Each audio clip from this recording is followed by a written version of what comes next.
Welcome back to the channel. Today we're back on Cookie Monster, my 1988 Chevrolet Silverado that wasn't supposed to be a full frame-off restoration, but here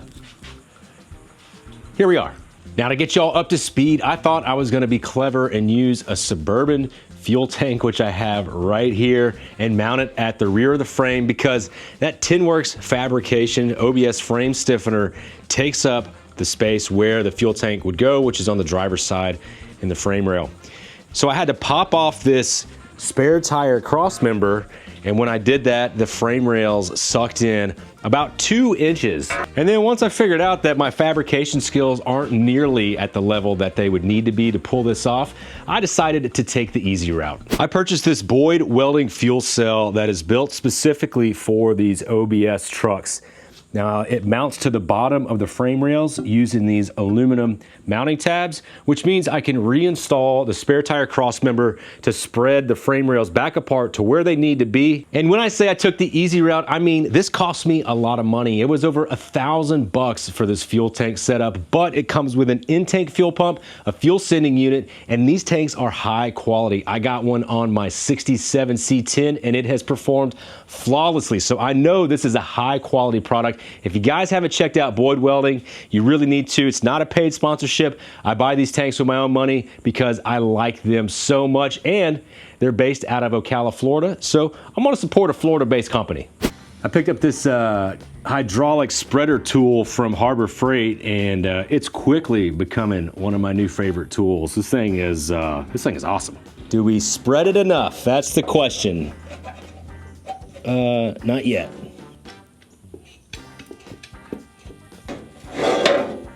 Look at that, dude. That is awesome. Shout out to Tinworks Fab for sending some extra hardware with that frame stiffener, because I'm gonna use that to put this cross member back in.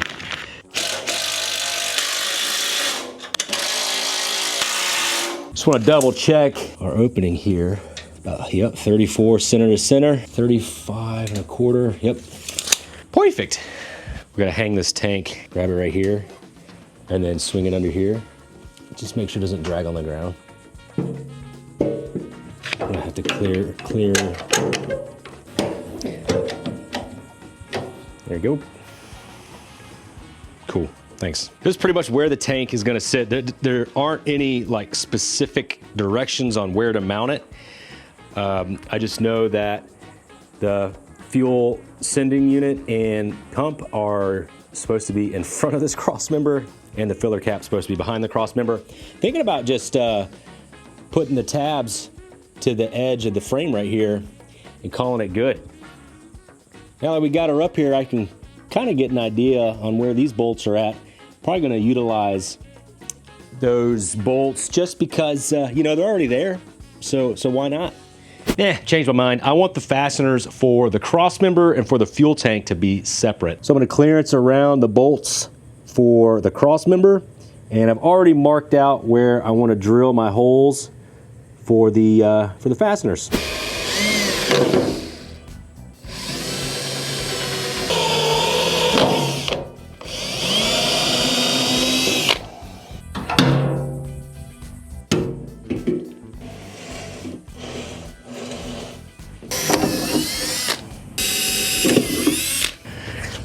Ugh. Yep. Come on.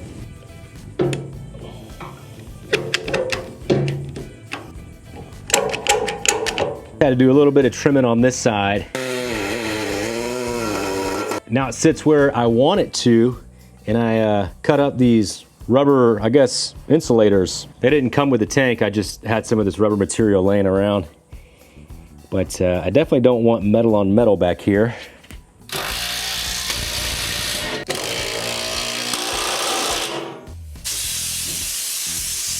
Man, those tanks are so easy to install. So this is about a 22-gallon fuel cell. The only thing I don't think I really like about it is how low it hangs to the ground. Yeah, would you look at that? 5 inches right on the nose at the lowest point. And that is probably the lowest point on the frame. Yeah, that is gonna be the lowest point on the frame. A little concerning, but you know, I'm not taking this thing off-road. The biggest worry I'm gonna have is a speed bump.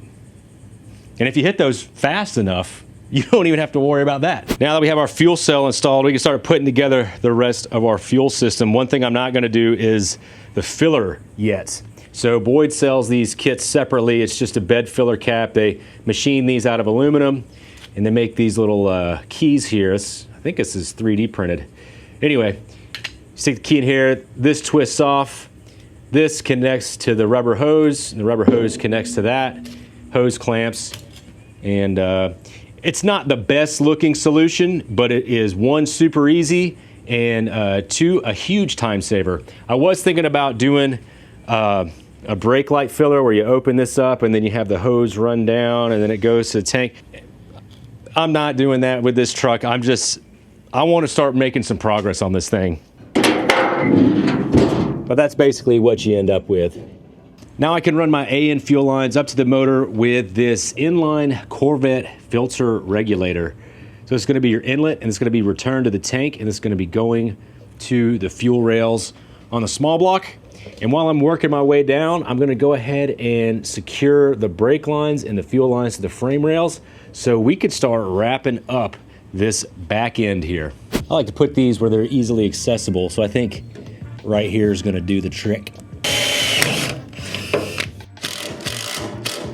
One thing I like to do when I'm installing these AN lines is just kind of take my fittings and kind of do a preliminary layout of where they're going to go.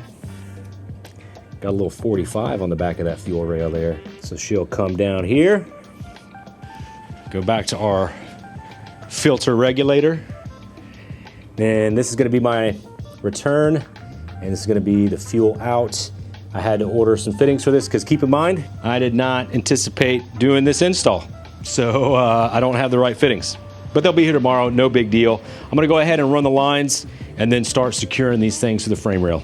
Well, I thought y'all might wanna come over here and make a line with me. So I used to use a cutoff wheel to cut these hoses, and I never really liked that because it leaves a bunch of junk in there, so you can blow it out. But still, if you're doing like fuel lines, you could be pushing a whole bunch of garbage into your injectors when you first fire it up. So you want to get a set of cutters like these, and then, you know, so now you got a clean cut, right? Well, clean enough. So these AN fittings are going to come apart like this. So you set your, we'll call it the collar, on the line. Now, sometimes it'll fight you. Now, you're not going to be able to see this, but down here, there, you could see the top of the hose is at the bottom of the threads. I'm gonna protect the fitting with a little towel. Get her snug up in there. I'm gonna take a little bit of lubricant, put it on my threads. Oop, that was way too much. Now we could slide this in. And you'll wanna seat these threads all the way down. And to help not mar these fittings up, you could pick up one of these AN wrenches. I got this one on Summit, but it helps not destroy the edges.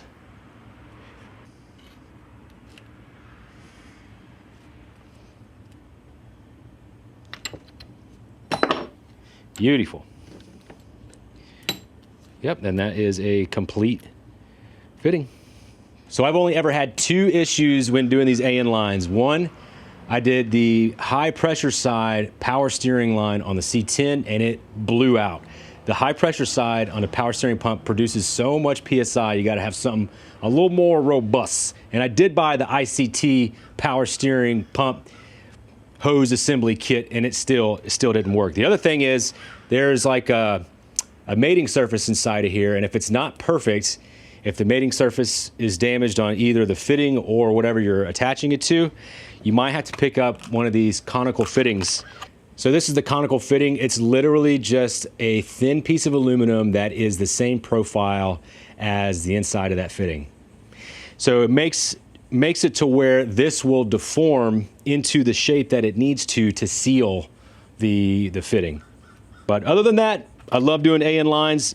They can get a little pricey, so I do hang on to all my fittings that I take off, because I'm telling you, man, like when you're paying 20, 30 bucks a fitting, like it sucks.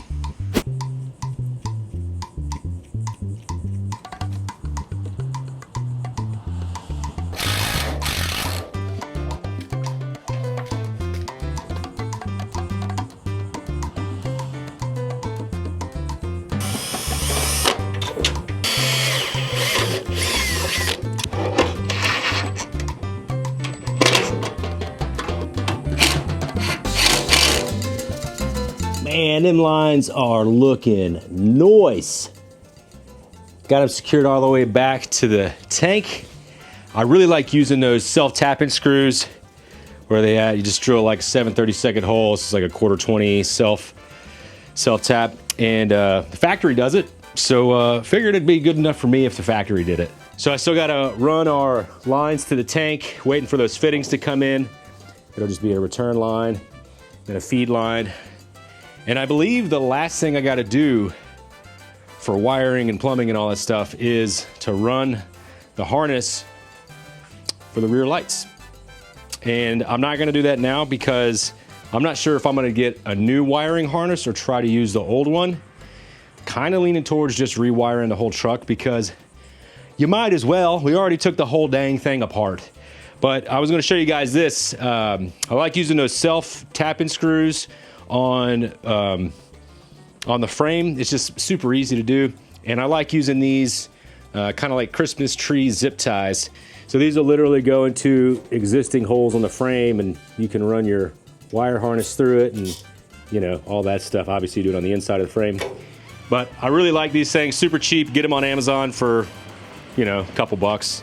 But that'll be my method to running the harness to the back for the fuel pump, lights, fuel sitting unit and all that stuff. So feeling real good about that install. What am I gonna do now? I had to move all of this out of the way just so I could start assessing the cab again. Now I have rebuilt an entire truck in this garage before, but I cheated and had a 10x30 storage unit, but now that is completely full of parts from all these other vehicles that I have. So this one's proven to be a lot more of a challenge with space, and I'm trying not to bring it in the house, but we might have some changes coming to the channel very soon. Anyway, let's check out this cab. So we'll start at the Firewall. So like I said before, I'm thinking I'm gonna be rewiring the whole truck. So I wanna get rid of these junction boxes. There's a big hole right here where the TBI stuff came through. I could kind of, you know, get rid of these things and fill in the holes, smooth it out, make it all nice and just clean. And it's gonna be the body color. So it's gonna be a nice, clean Firewall. Also, thinking about removing the stock AC unit. Hey, more stuff. Which is this massive unit right here. Oh, they used a junkyard. They couldn't even afford a new blend door. They had to grab one from the junkyard. Anyway, thinking about going with the Vintage Air Gen 5 setup in this truck. It's a lot more compact, and I hear they have addressed a lot of the issues that I've had with Vintage Air. And I'm really, really excited to try it because if that works, then that means that the C10 and the Blazer are both gonna be getting brand new AC systems. And we also gotta do rust repair. So this is a really weird spot for rust to pop up. So instead of fixing it, they just painted over it, which is awesome. You know, we got some more areas that are a little rusty that have just been kind of painted over and covered up. So I gotta take off all this boom mat, strip the floor down, see how bad it is. There's another spot on the other side I wanna show you. Yeah, you see here, it's just rusting through. This is all super scaly. And sorry, it's just a total mess right now. A lot of the paint that they used to cover up the rust, like right here, is just flaking right off. Got to fill the hole where the shifter is. Probably gonna end up putting new rockers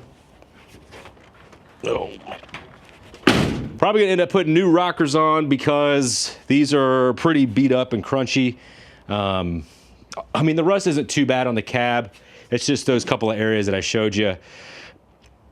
Then the last thing I want to do to the cab is do some kind of sound deadener and insulation on the bottom side. So probably going to do the same thing I did on my C10. I sprayed it with lizard skin, sound deadener, and their insulation, and it's worked really, really good. Now that truck does not have any other sound deadening or insulation in it. It's just that, and it's been doing really well. So after I do that, I'll be able to pick the cab up, put it back on, and this thing will start looking like a truck again. I should probably go ahead and get that lizard skin on order.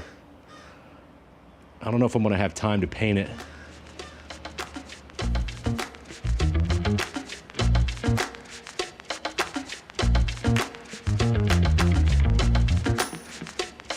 But before we do any of that, we gotta finish cleaning this cab out and start taking all the junk out of there and start getting that boom mat out. And have not been looking forward to this for a while, which is kind of why I've been dragging my feet. This cab has just been like, just a thorn in my side since we got it. I don't even know where to put this at.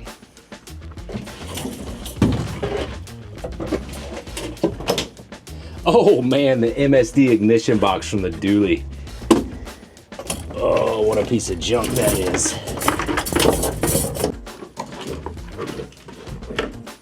Definitely gotta save this and this, even though it's somehow melted a section of it.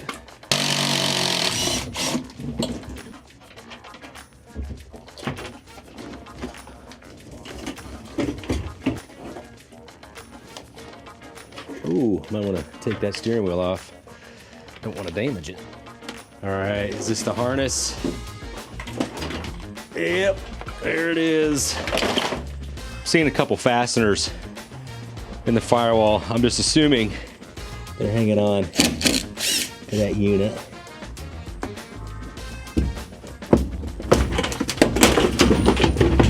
Oh my God.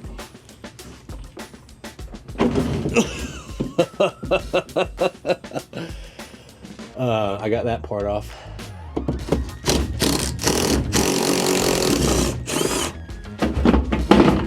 Oh, he's sweet. That's awesome. Oop, sorry guys. Oh, don't scratch the paint.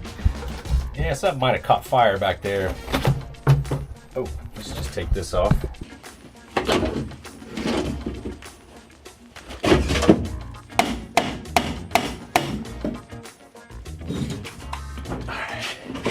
Oh shoot, cab tilted over.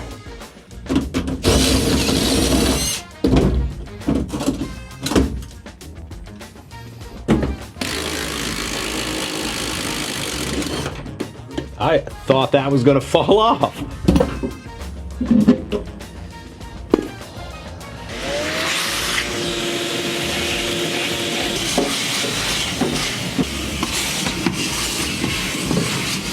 Well, I've had about all I can handle today. It's hot, dude. It is hot. Got everything crammed back in here. So tomorrow I'm gonna jump on stripping the floor of that boom mat and start probably doing some metal work, some patch panels, and I got an idea on how I wanna fix that rear lower panel. See y'all in the morning. I have not been looking forward to taking this boom mat out. It's basically tar, and it is so sticky. This is gonna suck. This is gonna suck. No, it's not. It's gonna be awesome. We're gonna have a good time today. We're gonna get it done. Oh yeah, look at that. This is what I'm talking about, man. It's just like a sticky, goopy mess. Oh, okay.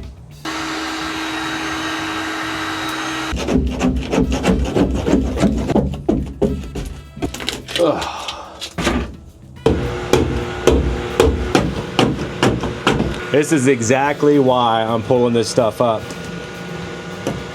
It was painted, sealed in with the sound deadener, and man, look at how scaly. That's terrible, man.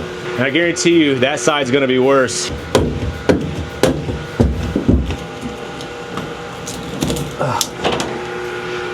Whew, that is a workout.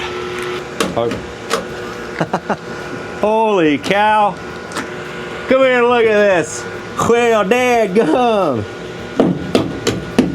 Just got all that boom mat out on the passenger side. We got a lot of heavy scale up here, as I anticipated. And we got some more in the inner rocker, rusted through right there. Gonna take this over to Mirror Image Auto Body to dustless blast. I don't want to be guessing on these patch panels and then go to blast it and then found out I missed a spot and had already undercoated it. So not doing the lizard skin today. Not doing any more work on the floor. Gonna turn my attention to the firewall.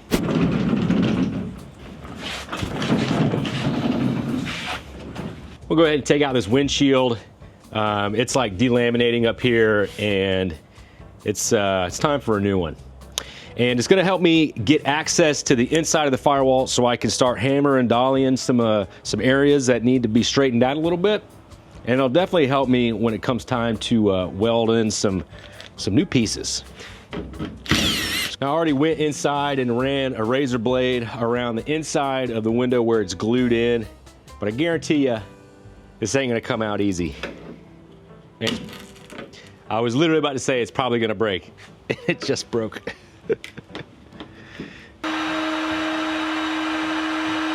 It's about the same.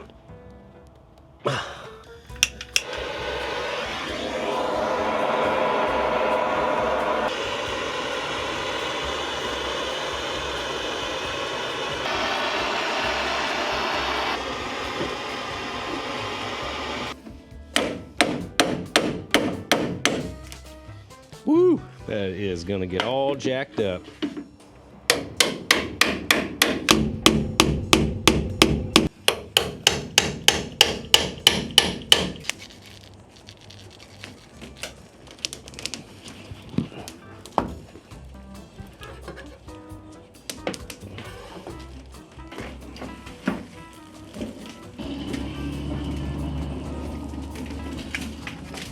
Come on, bro.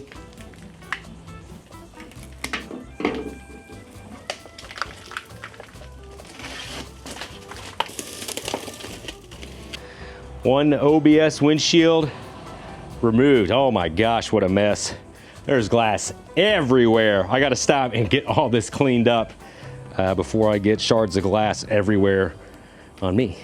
Now I can start hammer and dollying this firewall. There's some areas here that are really like wavy. So I wanna straighten those out and start cutting my filler pieces, tacking those in, and then just getting this thing all smooth and cleaned up. I'm pretty excited about this.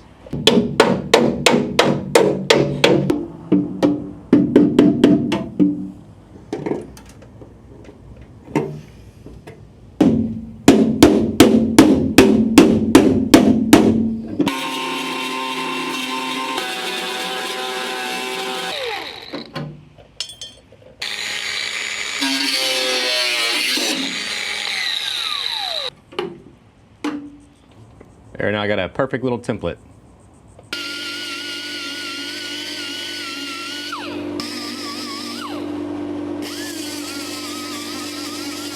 I'm gonna start with these small holes and work my way up. Now this is a 18 gauge sheet metal, so you can't really put a lot of heat into it because it'll start warping, and then when you go to do your body work and paint it, it'll look all funky. But anyway, you just take your time with it. I got my air here if I need to cool the metal down. I'm not a pro welder. I don't think I should have to say that. Actually, I have no idea what I'm doing. So do not take any advice that I give you, if I give any advice at all. But anyway, I like to use this, I think it's a brass backer when I'm doing just filling a hole. The welds don't stick to it, and it makes a pretty clean back edge. So let's see how this goes.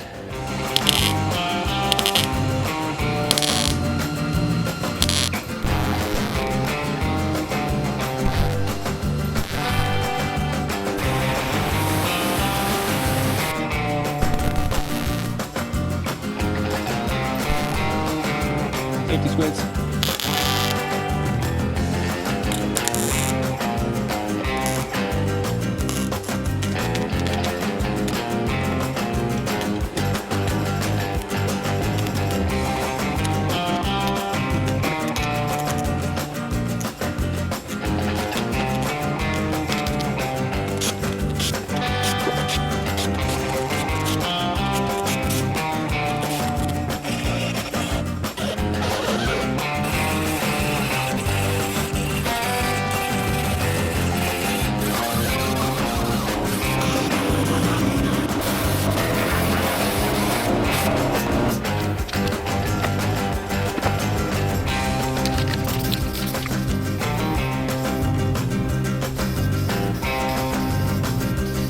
And the firewall is shaved. Definitely not perfect, but it's gonna be good enough for Steven at Mirror Image Auto Body to body work and make it look real nice.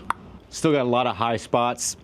and low spots, but I'm just trying to get this patched up quick because I want to throw this cab on the frame.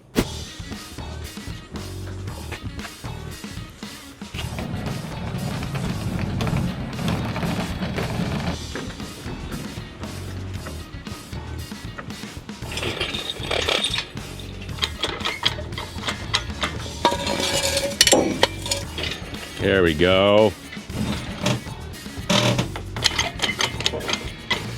Cab Lifter 3000. It's a piece of 4x4 sitting on top of my cherry picker. Filled all these holes over here. I don't have nothing to strap it to. So I've learned the cab wants to rotate forward with this setup. So I want to keep this 4x4 as far forward as I can in the opening. And of course, the added weight of the doors doesn't make it any easier.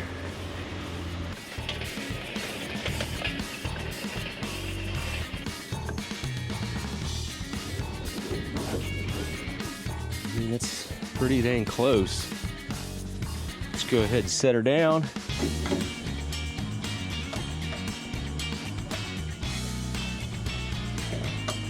Oh, dude, that's awesome.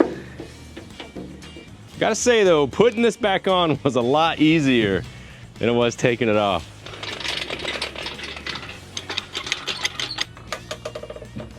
Yeah, buddy. That's pretty sick. Did notice we got some bubbling in this cab corner right here once I got it out in the light. So we're gonna have to do cab corners with our rockers.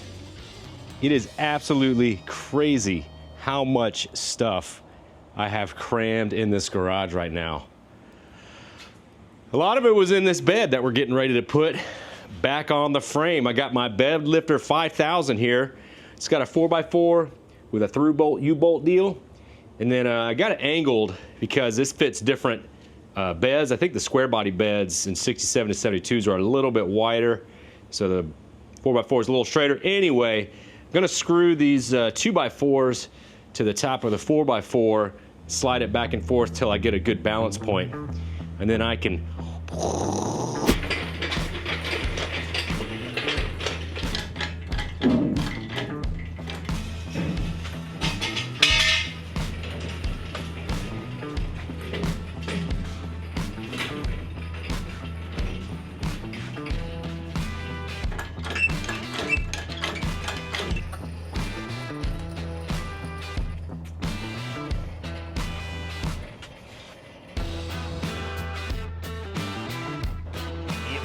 Yep.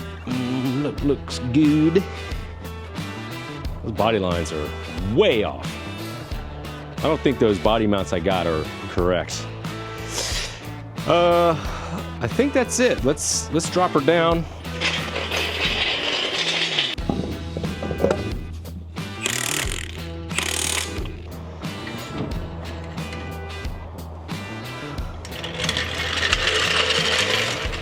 Nice. Yeah, those body lines are a little off. I have to look at those body mounts, but man, got the cab and the bed back on this sucker. Finally starting to look like a truck again. Crazy to believe this is the same space. I mean, I still got a bunch of junk over here, but I got the body back on the frame, started shoving all my stuff in here, but check it out. I put my seats in, put my steering column back in, got the bed loaded down. Now you might be wondering, why in the world would this fella load up this truck when he has so much work to do on it? Heck, this ain't even got to come back apart for some of the work we got to do to it. Well, I guess you're gonna have to subscribe to the channel to see what I got coming next. Got some big news. Hopefully I'll be dropping a video on it very soon. But that's gonna do it for this video on old Cookie Monster. I'm sorry guys, I'm not making the progress I want on this thing. I just lost the motivation. We've all been there, man. I think that sometimes if you just take a mental break when you get back into it, you kind of see that vision again and get excited. And now that I sat in the truck and grabbed the steering wheel, it got me pumped up. I'm ready to get back on this thing, and I'm ready to get this thing on the road. But anyway, guys and gals, if you enjoyed watching me struggle during this video, why don't you check this one out over here? Or if you want to see some of the show coverage I do, why don't you check this one out over there? Or if you want to subscribe to the channel, well, that would be freaking awesome. As always, I appreciate y'all watching. I'll see you in the next video.